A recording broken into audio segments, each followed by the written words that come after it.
What's good, everyone? It's MJO23Dan back with another video. Today's video review, we're going to be doing a comparison of the Air Jordan 13 Wheat. This has not released in about 19 years, way too long for a sneaker to retro.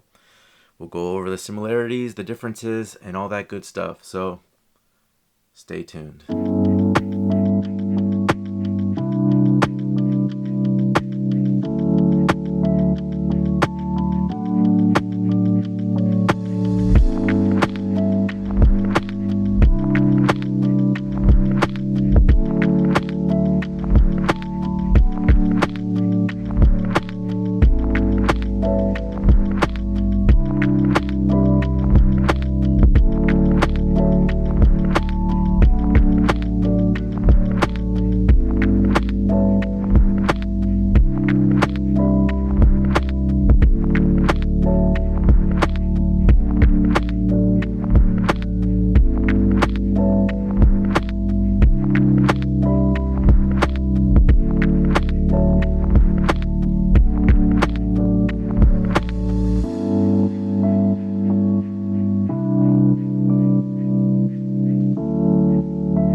Alright, the Jordan 13 Wheat. Man, it's been 19 years. Way too long again, like I said, for a sneaker to drop as a retro again.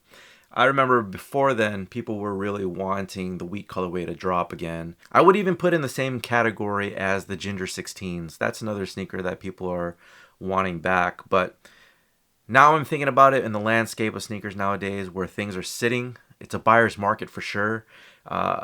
I don't know how Jordan Brand feels about what their sales have been with sneakers. I'm pretty sure they're okay. But, you know, when you see sneakers that are sitting on shelves or dropping below retail, going on sale, it's a great thing to be in a buyer's market for sneakers now. But, yeah, 19 years, man.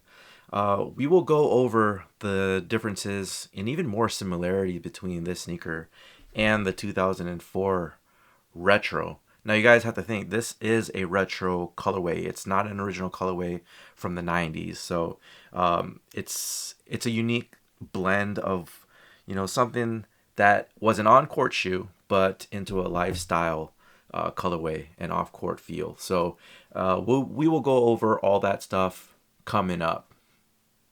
All right, guys, so before we talk about the sneakers, let's talk about the boxes.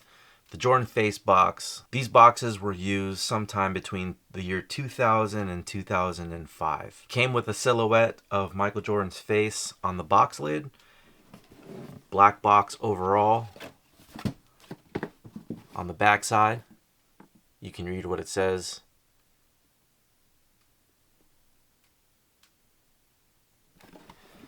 Here's the box label.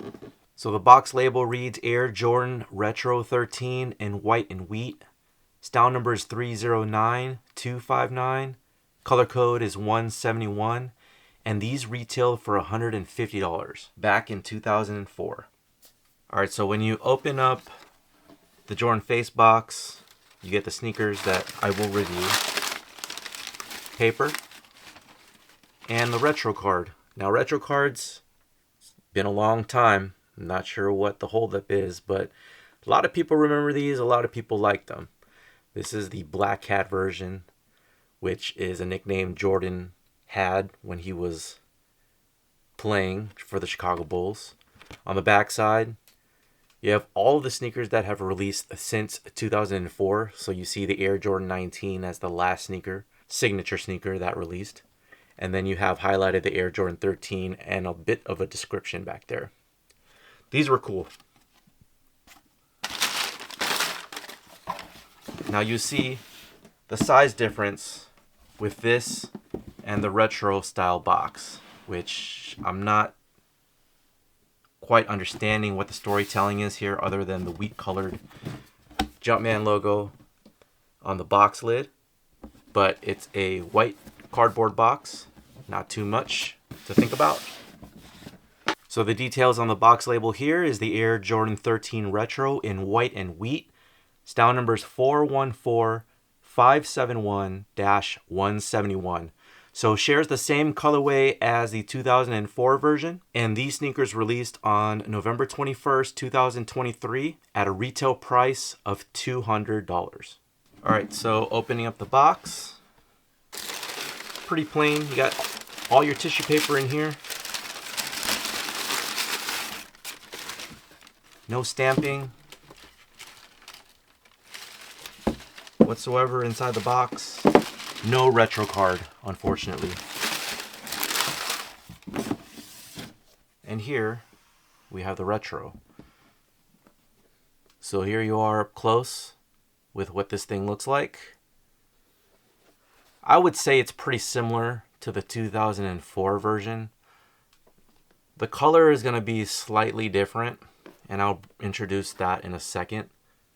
Also with the outsole, the hologram on the outsole, and the leather used on the upper. So let's go ahead and introduce here the 2004 retro, and here's your 2023 retro. So you can see that there is a slight color variation between the two, where you see that the 2023 has that darker look of the wheat colorway,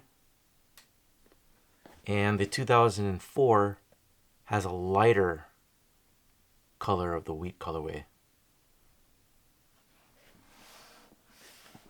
Toe down, you can see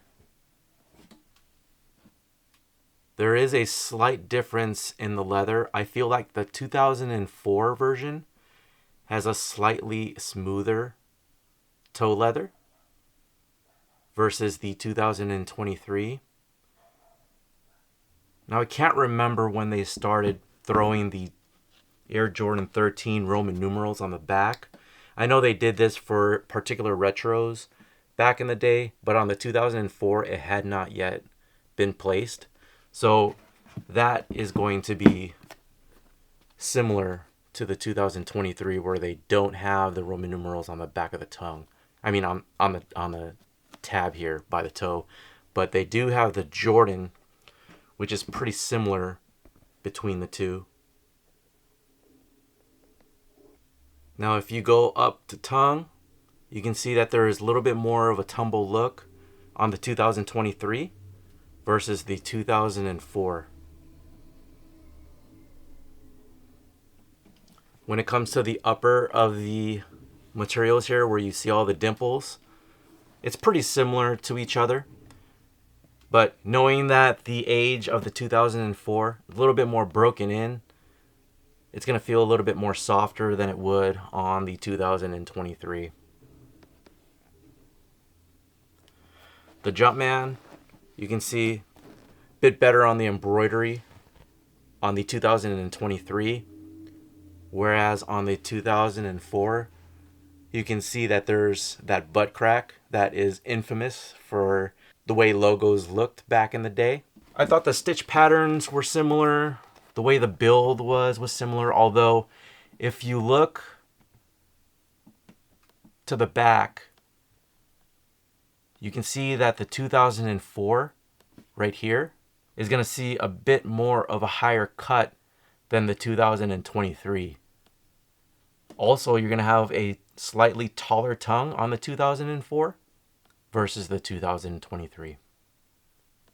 There's your look at the holograms on the back. Feel like the 2004, which is this one right here, is a little bit lighter. You can see a little bit more of the hologram versus the 2023. Maybe a little bit more of a darker background, but still shines through. And then the outsole here, here's your 2004 versus your 2023. The 2004 has more of a gum sole versus the 2023, which is a solid rubber. So I thought that was pretty interesting how they changed up the differences there. You can totally tell with the 2004 how it has that gum bottom look. Actually, it is a gum bottom versus the 2023. Yeah, that's solid rubber there. The cat eye on the bottom, you can see on the 2023, clear, obviously just released. And you can see the black outline on the ring when you check it against the 2004. The 2004 is a bit cloudy. And you have the red ring around the hologram on the bottom. The Jumpman on the insole I felt was similar. No real change there. Color differences, really nothing. If I was going to tell you about the fit and the size and what to go for, I would say the 2004, you definitely want to go true to size. The 2023, I felt was slightly longer, even though I'm a wide footer. It felt great width-wise, but on the length, you definitely want to go a half size down. I went with my normal size on this Air Jordan 13 and felt it was slightly longer than it would be on the 2004 version. All right, guys, thank you so much for checking out the review. We have the 2023 Air Jordan 13 Wheat and the 2004 Air Jordan 13 Wheat. Let me know what your guys' thoughts are on the comparison between the two, what you guys thought, what you guys saw. Which one would you rather cop? Leave it down in the comment section below. Stay tuned for the next video. I'll talk to you guys soon. Take care.